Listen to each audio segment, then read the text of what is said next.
Morning, good evening, good afternoon, wherever you are, and welcome to Dreamy Dreamland with your Sensei Al Bob. And how you doing? So let's breathe a little.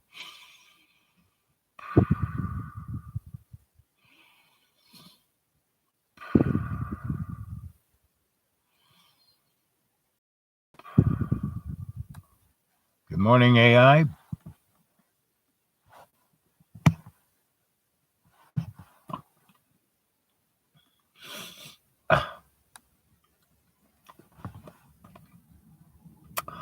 I want to thank everyone for being so generous on my PayPal.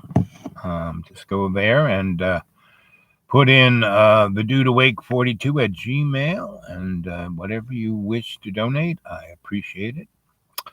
And folks, remember this show is just for entertainment's sake. Don't believe a word I say, right? And for all of you infantile minds, you should get off the channel now. This is not for the infantile mind. This is not for the snowflake. This is not for, because we question everything, because I don't know anything and don't believe a word I say.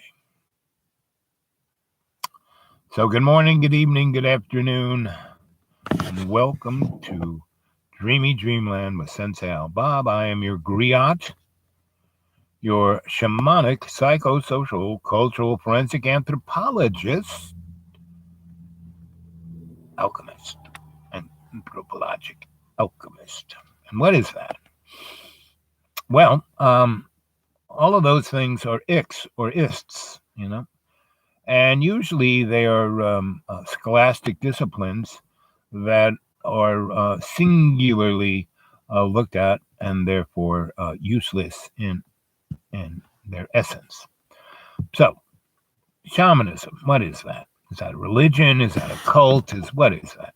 No, it's a frame, a way of looking, a world view. And what you do in the shamanic worldview is to look at all of your experiences through all our relations. That means everything and everybody in the universe, every warm, cold-blooded, skinned, scaled, feathered, furred, carbon or silicate-based life form / consciousness, right? And so there are, we, because of our prejudices, we view humanity as the top of the dog. And, really, for all the crazy, stupid stuff we do, we're the best? I don't think so. I mean, do you see whales causing war? No. Do you see any animals causing war? Do you see trees? Do you see daffodils? Do you see ants or no? Now they protect their own, and they some are predators. Not all, but some are. So they hunt. Others just kind of pick at the smorgasbord that our beautiful Garden of Eden offers. And that's where we are. We live in the Garden of Eden. I mean, I sure know I live in the Garden of Eden because I live out there in the deep green and it's starting to pop and it just is beautiful. There's flowers everywhere and every kind of flower. Not, I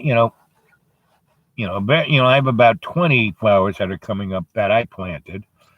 But really, they're all these little grass flowers, right? Well, daffodils and daisies, and they're all these little buttercups and every kind of little flower you can imagine. And the last few days, we've had some really serious rain. And so I kind of, made sure that everything drained well. And I've spent a good portion of the 20 years I've been at the Deep Green to put in French drains and stone. And so, we had close to 14 inches of rain over 4 days and 7 in one day. So down below, flood city, but it just kind of went downhill, So, soon, it'd rain and rain and rain, and then kind of like, a band would let go, and there'd be no rain for a moment or two, and I walk out, and there weren't even puddles.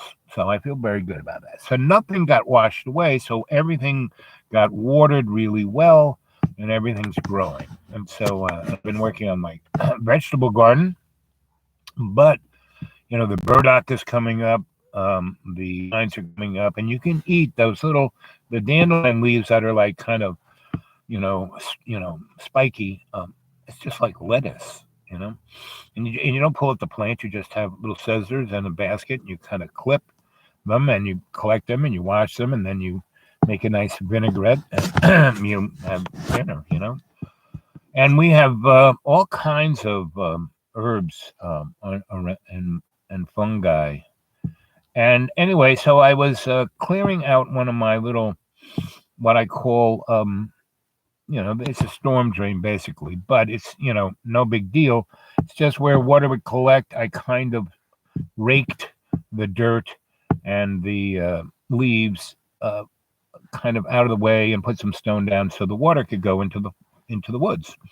And when I was raking that, it was really interesting because I could see all the phylum, all the fungi phylum all over the place, and it's like the internet. They're interconnected with everything, not just each other, but all the other plants, and that's the frame of all our relations, all of that, right? So psychosocial, cultural, forensic, anthropologic, right? Psycho, your mind, right? Your own emotional worldview, what you expect or see of the world around you, and that is very limited because it's based on your input of your sight, your smell, your hearing, your taste, your touch, and that's about it. And so our senses, our five senses, can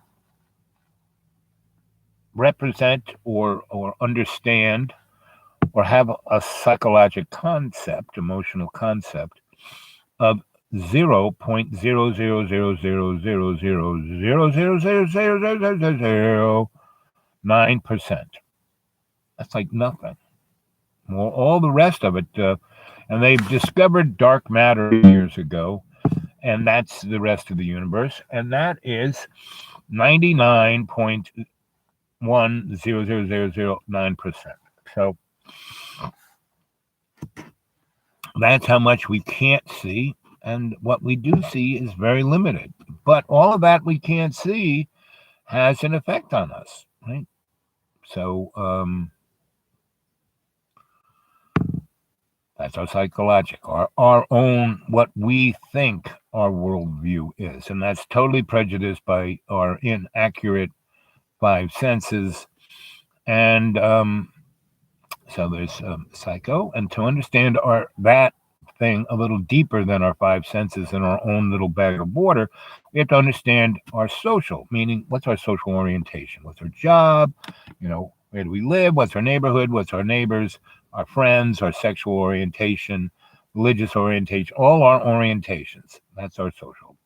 Cultural, where we came from, where grandma and all that, and what holidays we celebrate with our family, and what do we eat? What traditions do we understand? That's our cultural. Forensic is we're taking everything apart thread by thread, so we can really study it clearly, right? But still, if we're only using our five senses, that does a lot better, but still not the best. Then we have,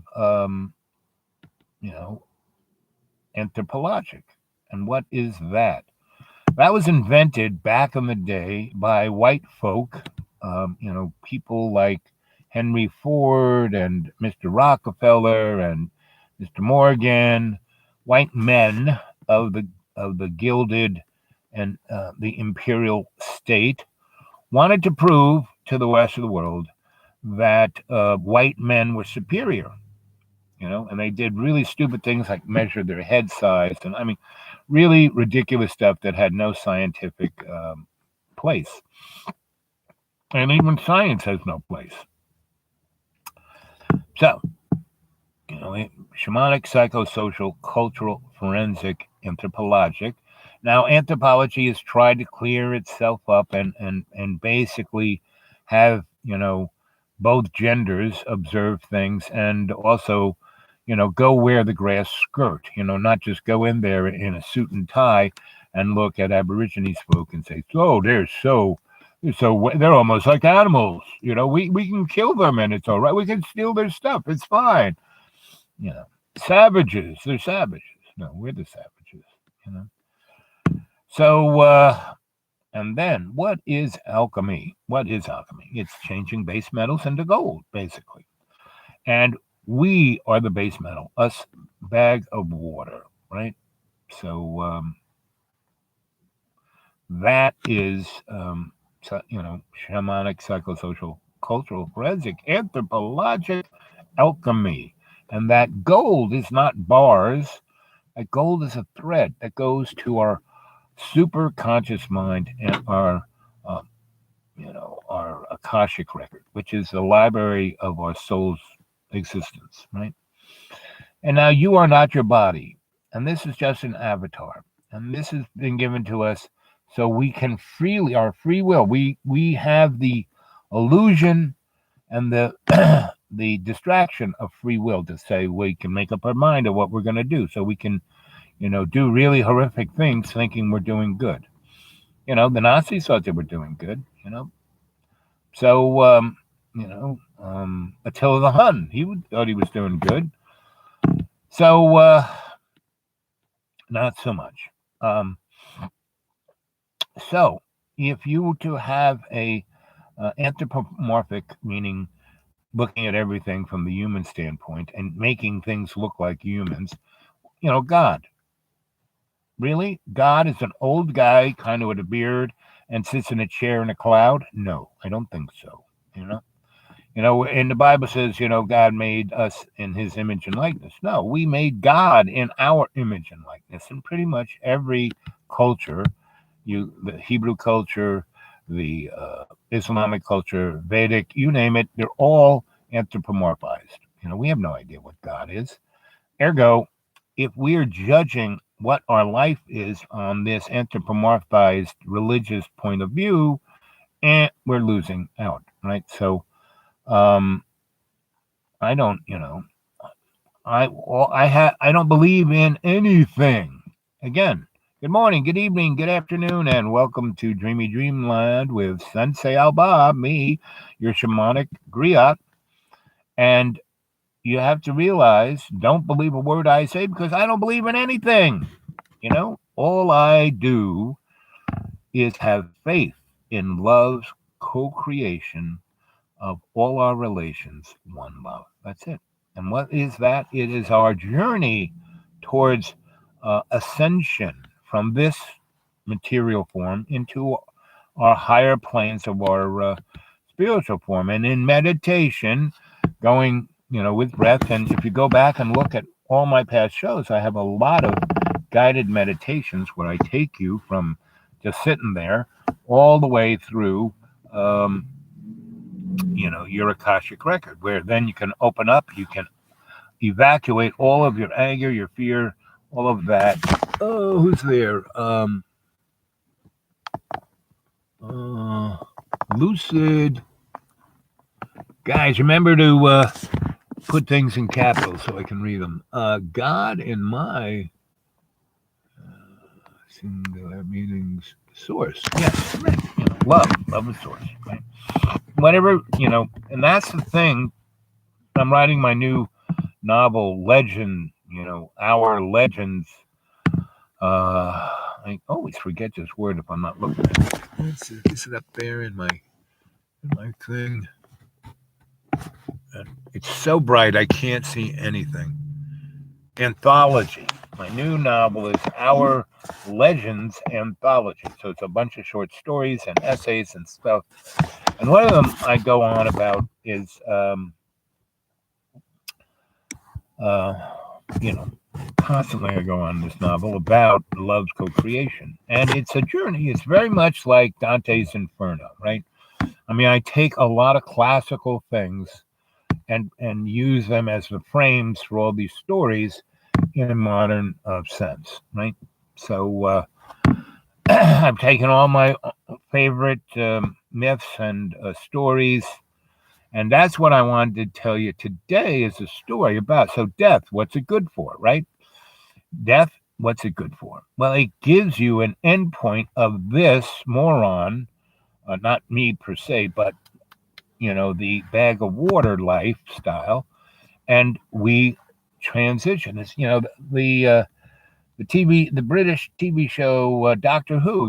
He keeps uh, changing from different doctors. He's not, that's why he can be around for so long because he's got 11 different personalities, which he remembers, and you too can. There are a lot of children that are coming in now called what are they called?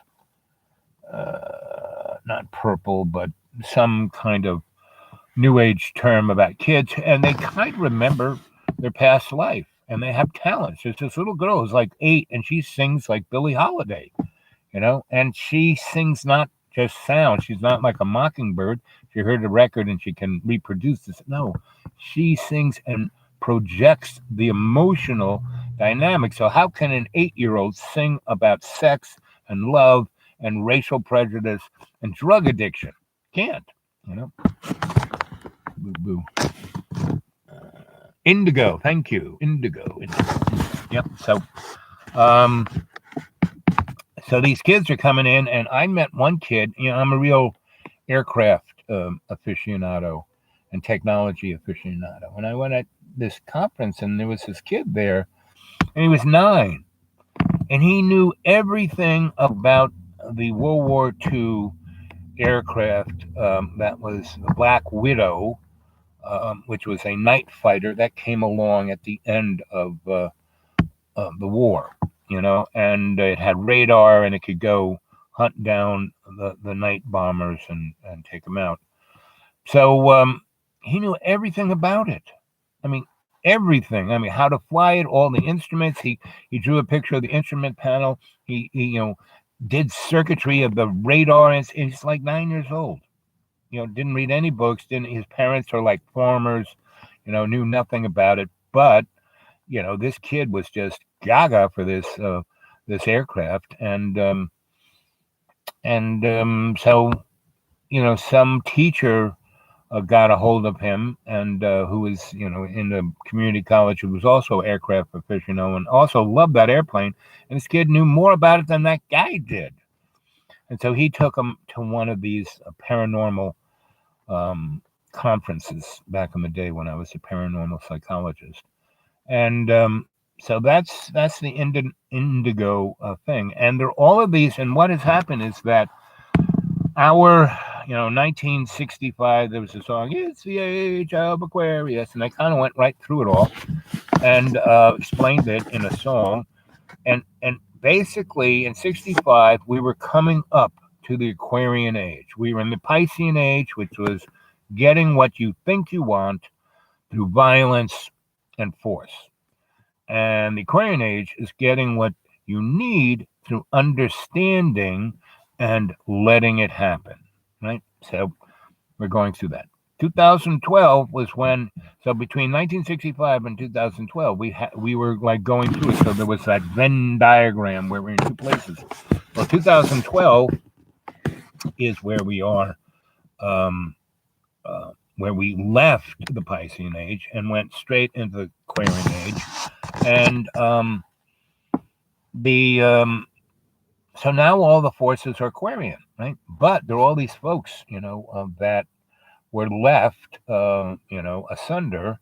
All the baby boomers and the people before it, and all the people who have agendas that are Piscean. Anything power controlled. The neocons, the globalists, whatever you want to. All those groups, they're all Piscean, and they are hanging on with their fingernails, and that's why we had this COVID-19, and that's why we're going to see between now and the 4th of July, and then on the 6th of January, we had that little thing. And during the summer, we had the Black Lives Matter. And between, you thought 2020 was wild and crazy? Well, just in the 3 months that we've had it, so we've had that little thing on January 6th and all the other crazy political woo-woo that's going on. And we now starting to have all this gun stuff going on. And there's a guy named Cliff Hyde, and he's a computer programmer specializing in modeling, and his career in the 60s, 70s, 80s, 90s, early O's was making models for corporations and the controlling world. And so in December, I saw his first. Somebody sent me his first YouTube. I think it's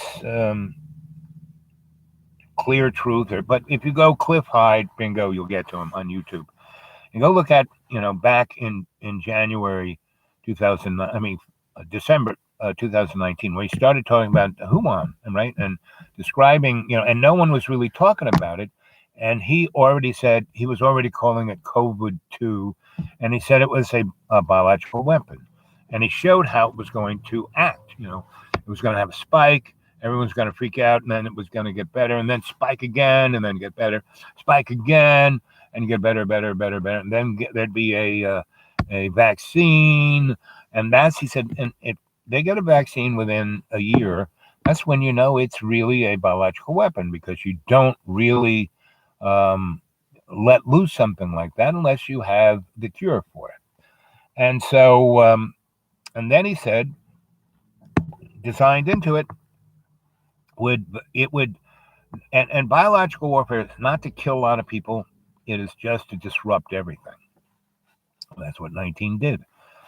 And then during that period, they discovered that there was a gigantic hack of all the government computers and large corporation computers and and it came through some company that keeps everyone's servers. And every day they're always doing updates, and somebody went into the back of their system and put in a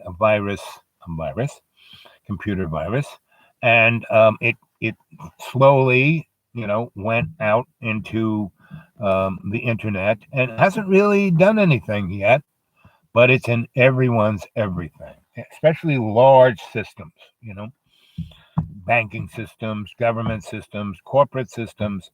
And I would say sometime between now and the 4th of July, all of the internet is going to go down.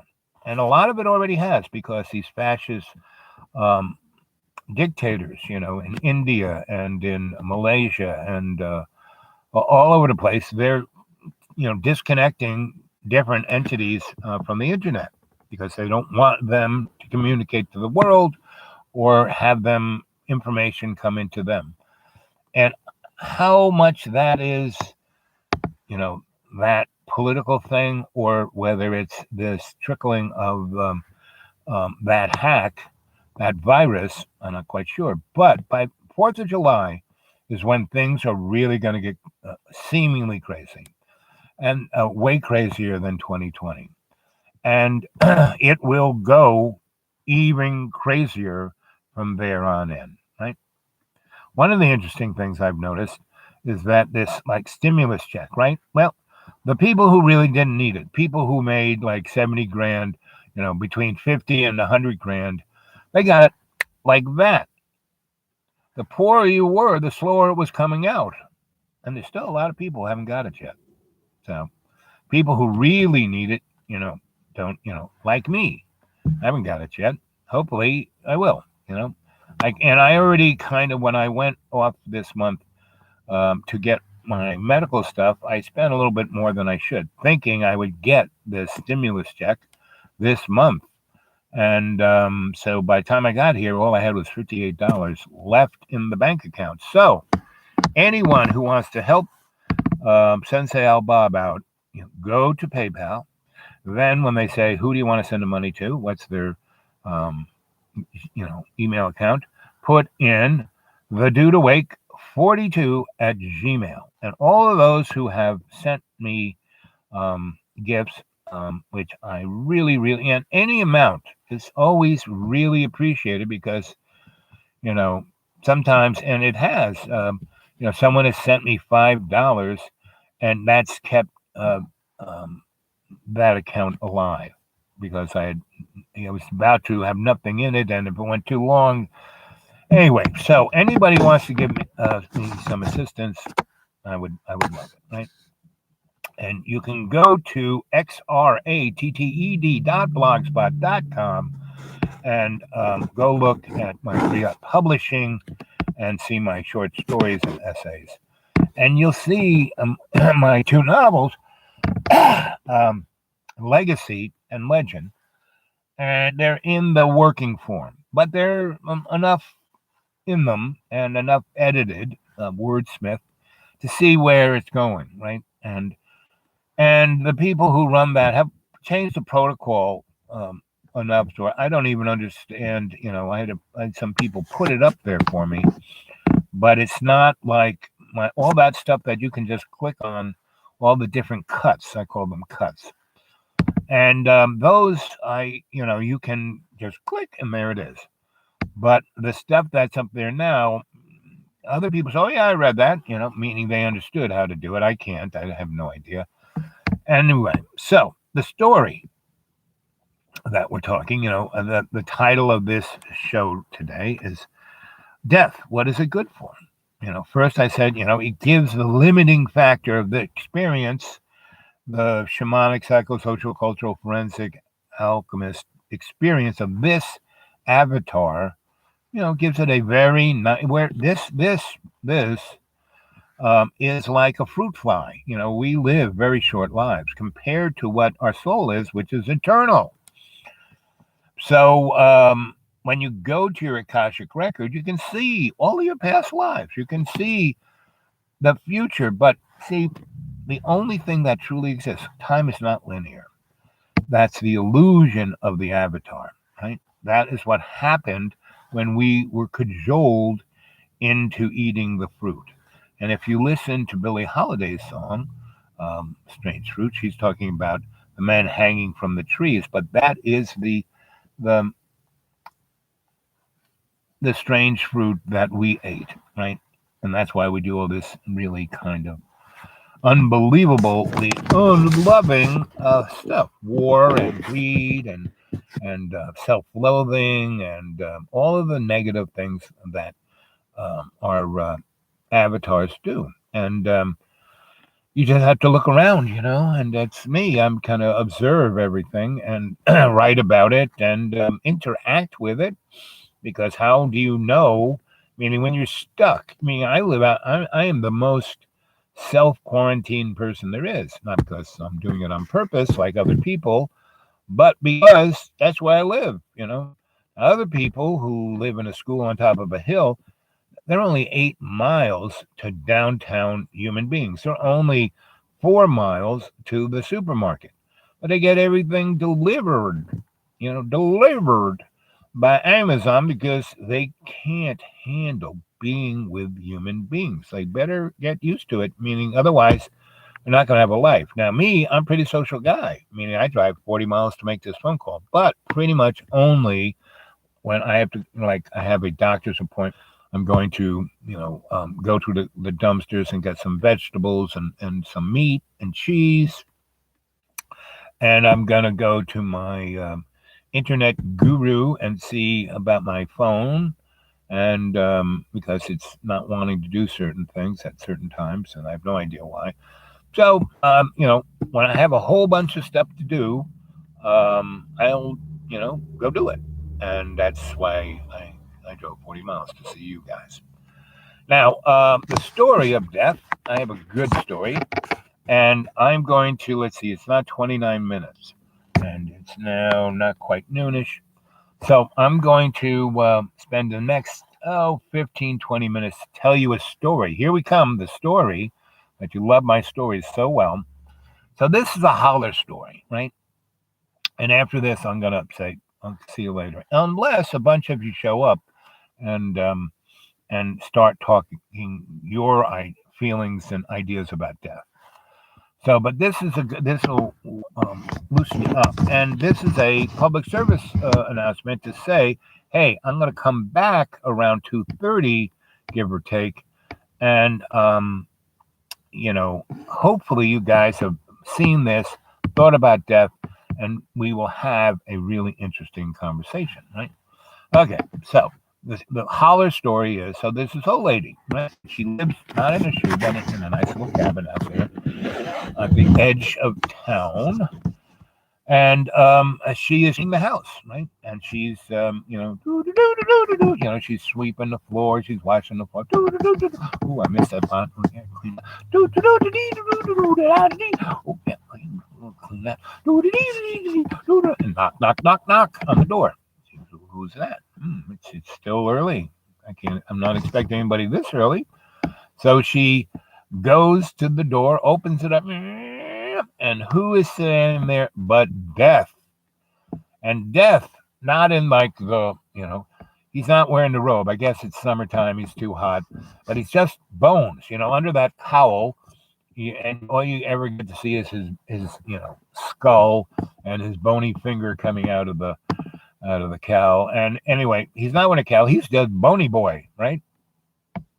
So, and he's got shoes on. He's bony boy, and he's got shoes on. That's it. Nothing else. And she looks at him and goes, "Yes." She doesn't slam the door. She's not freaked out. She goes, "Yes. What? Who are you, and what do you want?" And he goes, "I am Death. I've come for you." She goes, "Well, I'm busy." And she goes to slam the door, and I guess this is why Death wears shoes. He sticks his foot in the door, and she slams the door on his foot. And he goes, and he and she walks away thinking she has slammed the door on Death, and she goes back, and he opens the door, and he kind of hobbles in, and he goes, "I've come for you, man. Oh, lady, come to Death." And she goes, "No, I'm busy. Get lost." And he's like, "What? Don't you know I'm Death? Sorry, I'm busy. Can't you see I'm cleaning the house until I'm not going with you until I finish this." And and he goes, "What?" And no one's ever said, "Nope, wait," or "Get lost," and that's what she's telling him. And she goes, "By the way, come here." And she sticks a mop in his hand, and she says, "I'm going to be, brooming the dirt out. You mop. Here's the bucket. Here's stop, talking and start mopping." And he and she's like, well, walks away, brooming away, and he starts, and she goes, "No, not like that. Here." And she shows him how to do it, and then she goes, "Listen, you got to sing." And he goes, "Sing?" "Yes,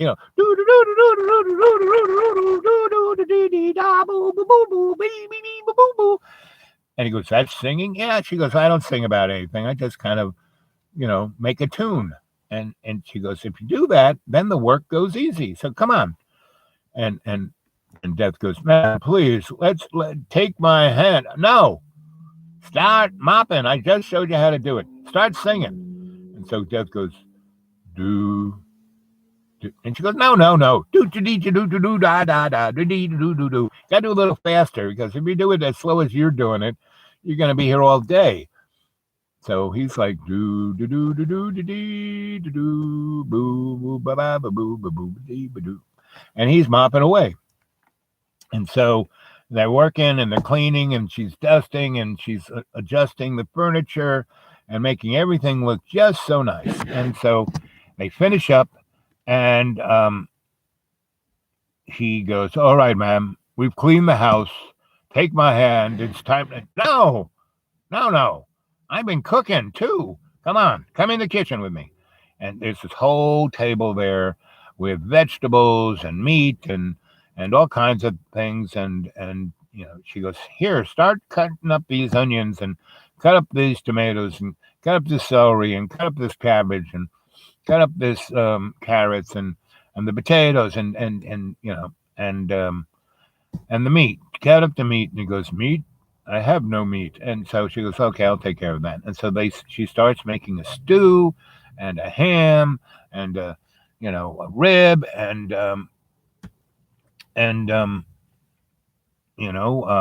they start cooking and she starts baking and cakes and cookies and bread and the kitchen smells amazing.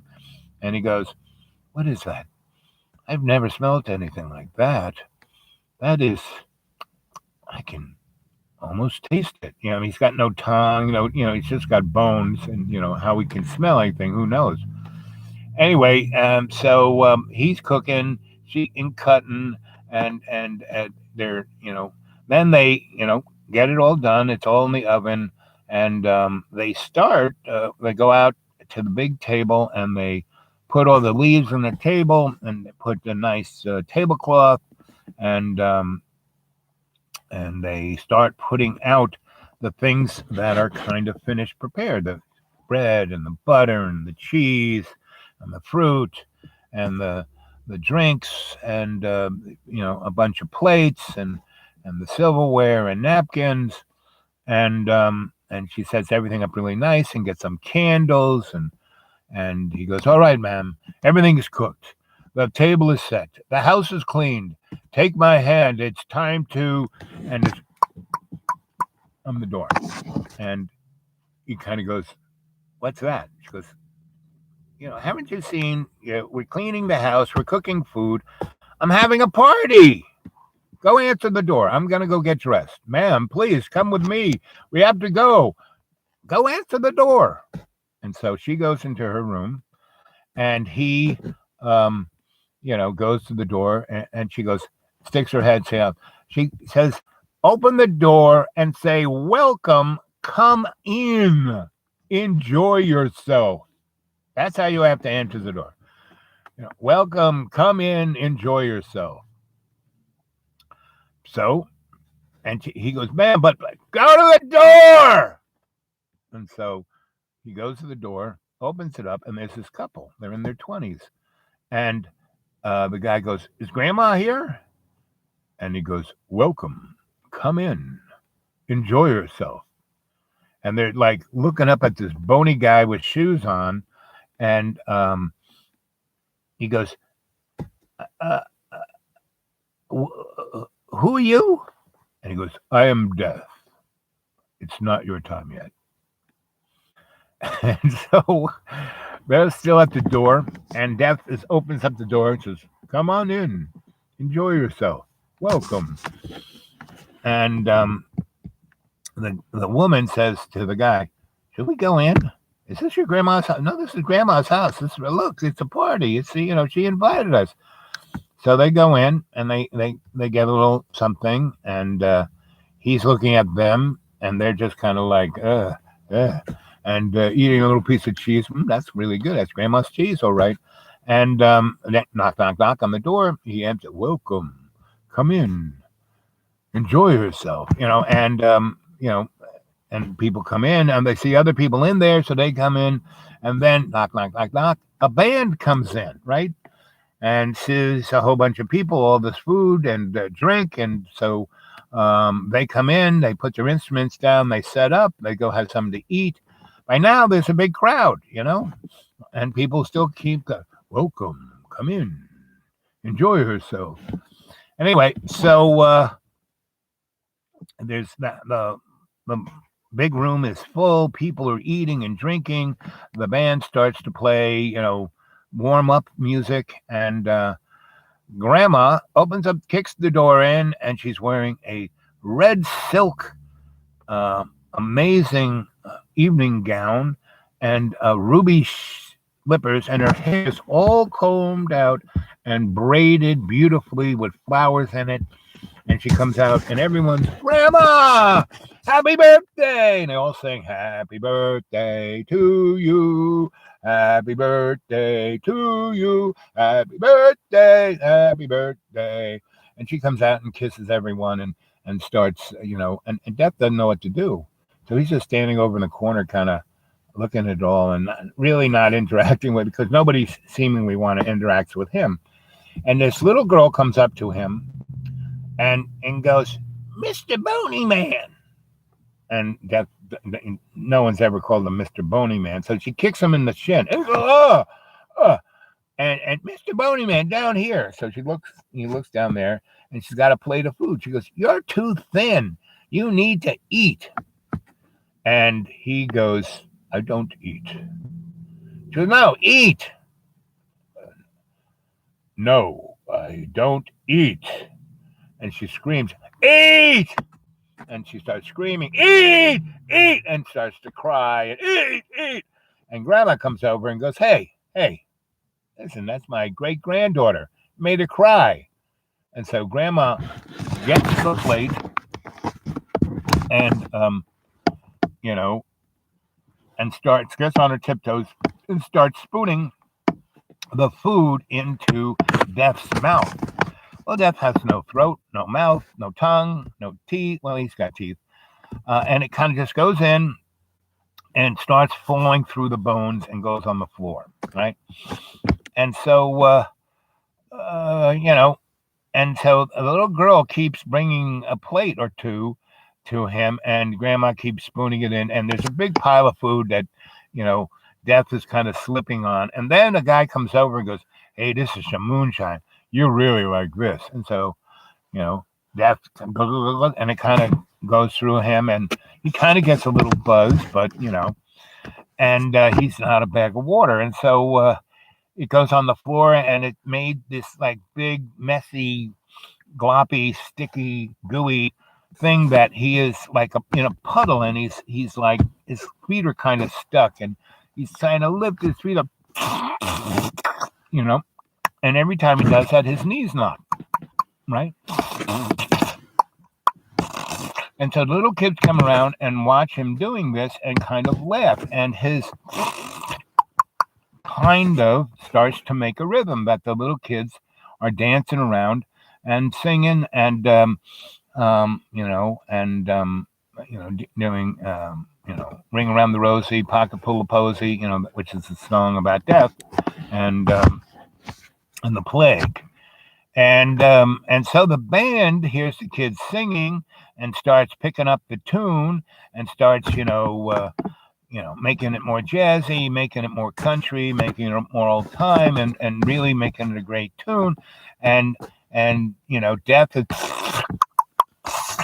and so people start dancing around, and it's like a new dance craze. So they're all kind of dancing like Death.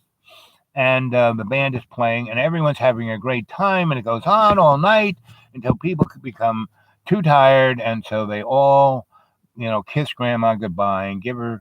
They've all given her birthday presents, and everyone's gone, and everyone's had the best of time, and they all, come by Death, and they don't shake his hand, but they do say, "Buddy, I was scared to death, but now I'm not. You were great. That tune you made was just the best. It was so much fun dancing with you," And so Death is standing there, and he has kind of this bemused, happy smile, And so Grandma comes over and says, "The old lady, I'm ready now. I'll take your hand. This was my 99th birthday. And it was the best birthday I ever had, and it was mostly due to you, Death. Thank you very much. That was the best birthday present I got in my whole frigging life." And Death looks at her and goes, "Old lady, I'm not taking your hand." And she goes, "What?" And she goes, "No." And he goes, "This was too much fun. I'm coming back next year." So, that was the next year was her 100th birthday, and then the next year, and then the next year, and then the next year. So many birthdays that Grandma was starting to outlive the younger folk. And they had more birthdays after her 100th birthday than they could count. And so, Death shows up for her whatever more birthday, and she goes, "I'm tired. I'm too tired to clean up. I'm too tired to cook. I'm even too tired to dance." And she goes, "I'm ready to go with you, Death, my friend." And so Death puts out his hand, and she takes it, and then he puts his other hand around her back, and then he starts um, clicking his knees, and they dance. Right? And after that day, when Grandma died, and they found her with a big smile on her hand, and she was standing up in a dancing pose. She, you know, died, and she didn't fall over. She was standing up, dancing.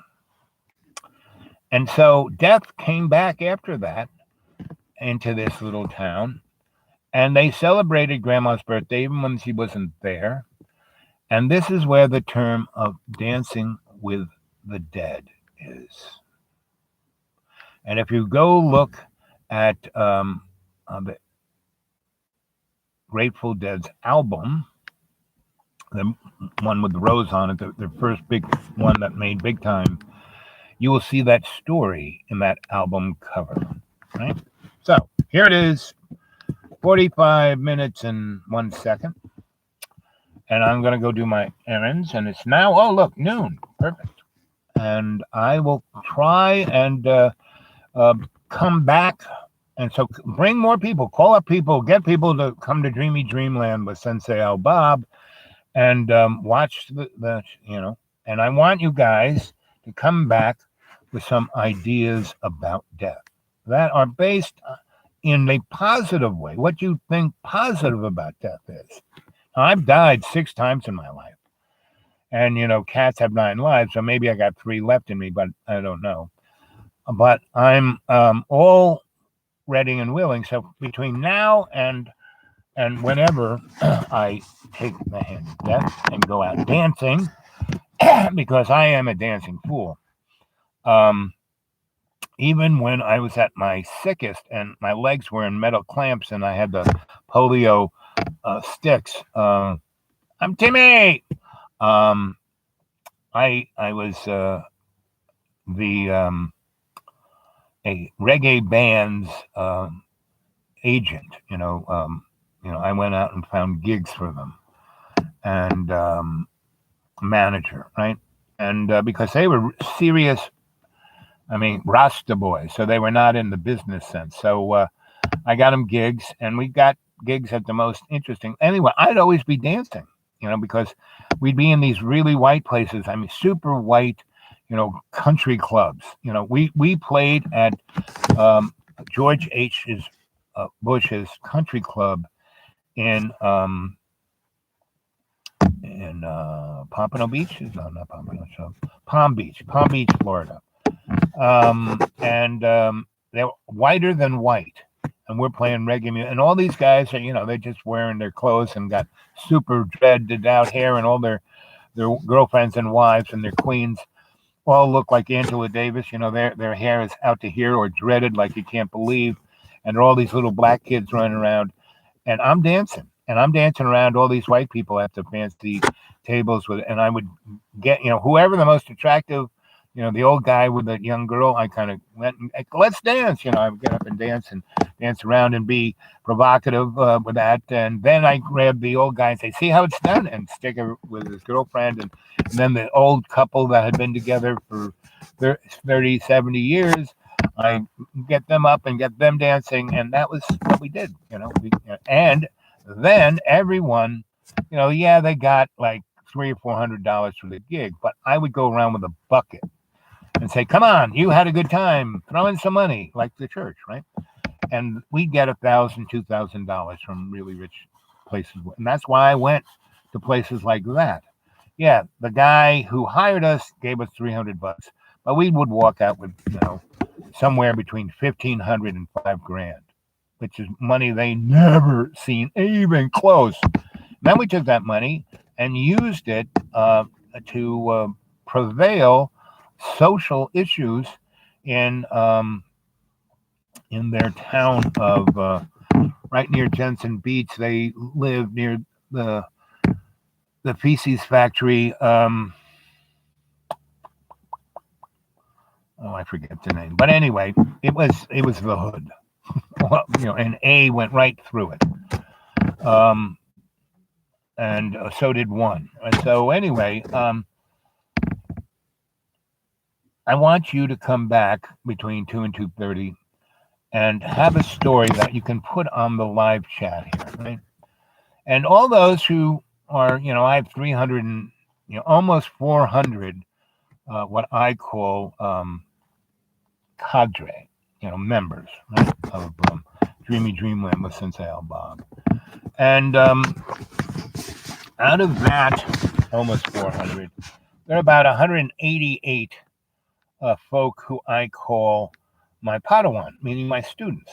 People who come to me at the Dude Awake 42 at Gmail and had a personal conversation with me saying, hey, this is what's going on in my life. I'm really want to change, and I think I want to study with you. And so, and most of them were more or less wanted to just have me send them a little piece of paper, and they'd send me some money, to my the Dude Awake 42 at Gmail through PayPal, and I would give them a certificate. I said, no, you have to do what I did. You got to learn something. It's not, like people who become, I'm a Reiki master, and they go to some shlemiel, and the shlemiel gives them a piece of paper with 7 things that this Japanese guy, but he doesn't really describe them or tell them what it is, just these 7 things, and then does a little ceremony and says, okay, give me $400 and I'll give you the certificate saying that you're a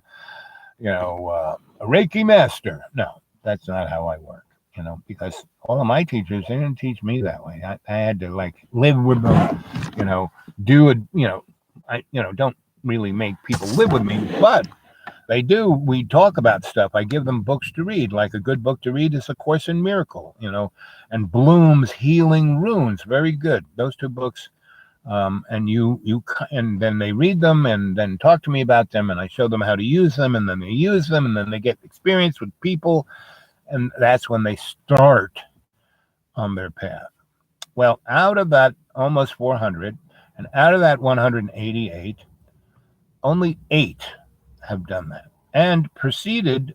I mean, a whole bunch tried to, about 60 tried, but only 8 kept up with it, and only 8 have changed their lives, and only 8 have really shown an amazing growth in their soul, And a good example that comes on here is Buddy. Buddy is a good example, and he's got his little logo is Death's little head, right? And there are a whole bunch of others. There's 8 of them, and Buddy's the only one that springs to life, because Buddy was in the worst of shape, and people, when he came on, people said, we can't have him. Get rid of him. He's terrible. Here, let me be the administrator. I'll get rid of all the bad people. And I said, no, we're going to give everyone a shot, And and Buddy, he was amazing. He still is amazing, And that's why I do this, because of, out of 408 stepped up. Now, I have to say the other 188 tried to step up, but they did not really. They didn't really try. I'm a Yoda's, don't try, So it's like my wife. Hey, Janie Pooh.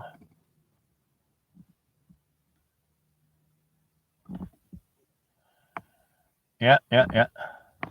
So I'm going to start the car because it's getting hot in here now. It was cold this morning. It was like there was ice everywhere. So now the sun's out and it's noon. So it's getting a little. See what is on. These coastal mudflats provide some resiliency in the face of climate change and rising sea levels. Yes, that's good old fresh air with Terry. That's a very good show. Anyway, so I'm going to sign off here. I love you all. Come back between 2 and 2:30. Look for me, and I will do a more extended thing. And we're going to talk about death. Now, go watch this one. See the old lady story. Get an idea of the positive side of death and what death talks. We're going to talk about death, right? Death. What's it good for? right? And I said, one of them is that just think if you had to live this life forever.